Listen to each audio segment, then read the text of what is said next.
मेरा पॉइंट एक ही है, राइटिंग में मुझे चाहिए, वर्बल एश्योरेंस से नहीं काम चलेगा। मुझे अपने लिए कुछ नहीं चाहिए। 1 साल से हम लोग वेट कर रहे हैं और अगर हमें ये राइटिंग में एश्योरेंस नहीं मिलता है तो बहुत अनफॉर्चुनेट होगा और मैं हताई पतौर में पास टू डेथ मैं परसों से शुरू कर दूँगा। गवर्नमेंट ऑफ इंडिया ने मुझे कहा है कि वो लोग सोच रहे हैं, लेकिन जब तक मुझे राइटिंग में नहीं मिलता है मैं अपने लोगों को गुमराह करके झूठ नहीं बोल सकता हूँ।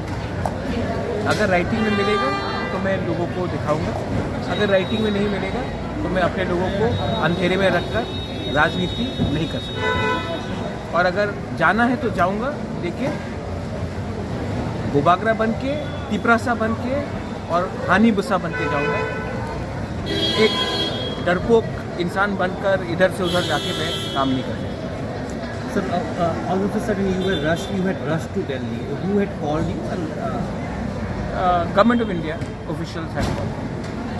it was a government level, not a political.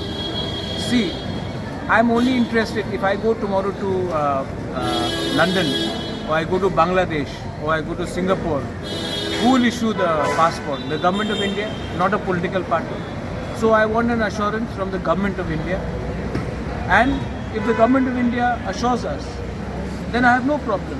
But I will not do anything without anything in writing. That is very clear. Bubagra, कुछ लोग बोल रहे हैं कि लोकसभा इलेक्शन के सामने बुबागरा नाटक कर रहा है। क्या बोलना चाहेंगे उन लोगों को जो ने ऐसा कहा? मैं जानता हूँ कौन बोल रहे हैं। मैं उनके लिए आज रात प्रार्थना करूँगा, आप भी प्रार्थना कीजिए। मैं तिपरासा को प्यार करता हूँ, वो लोग तिपरासा होके भी अपने बारे सोच रहे हैं। इसी के लिए आज तिपरासा का ये परिस्थिति है कि हम लोग में कुछ लीडर्स हैं जो स्वार्थी हैं। मैं सबसे बात कर रहा हूँ। बहुत लोग जो मेरे खिलाफ भी हैं पॉलिटिकली। मैंने विद्युत का स्टेटमेंट देखा, आई वेलकम इट। मैंने विकास का स्टेटमेंट देखा, आई वेलकम इट। शुक्ला से आज बात हुआ, मैं शुक्ला के घर में जाके आज चाय पीऊँगा, बात करूँगा। मैं तिपरासा को इकट्ठा करके अपने नेक्स्ट जनरेशन को कुछ देना चाहता हूँ। ये लोग के दिमाग में क्या है, इनके दिल में क्या है, मुझे मालूम नहीं है।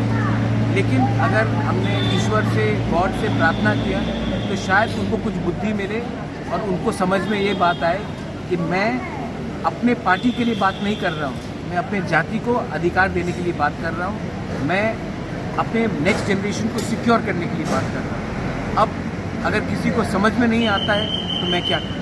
बुबागरा, आपका तबीयत ठीक नहीं रहता, इस हालत में आपका ये हंगर स्ट्राइक कितना फ्रूटफुल होगा बुबागरा? तिपरासा सब लोग डर रहे हैं बुबागरा। जिंदा रह के भी क्या करूँ? जिंदा रह के भी मैं क्या करूँ? अगर मैं अपने लोगों को कुछ दे नहीं सकता हूँ तो मैं करूँ क्या? तो जो करना है मैं करूँगा। It's not BJP, it's not Congress, it is not Motha, it is not IPFT. This is about, it's not Janjati also. It's about Pinaki. I am doing something for my people. I am not denying anyone anything. I am just trying to say, अरे आपने अपने खुद घोषणा पत्र में लिखा है university बनाएंगे, 125th अमेंडमेंट पास करेंगे, लैंड राइट्स देंगे, डायरेक्ट फंडिंग देंगे। आपका खुद का घोषणा पत्र में है, मोदी जी का गारंटी का घोषणा पत्र में। आप 1 साल हो गया, आप उसको नहीं इम्प्लीमेंट कर रहे। अपना वादा तो इम्प्लीमेंट कीजिए। इलेक्शन के टाइम हम लोग क्या क्या नहीं बोलते, इलेक्शन के बाद 1 साल खत्म तो सब चीज़ खत्म। तो हमें तो प्रेशर रखना पड़ेगा। और टिपरा मोथा रहे या ना रहे, हमारा देश तो रहेगा, हमारा कम्युनिटी को तो रहना पड़ेगा। तो that's why I am fighting.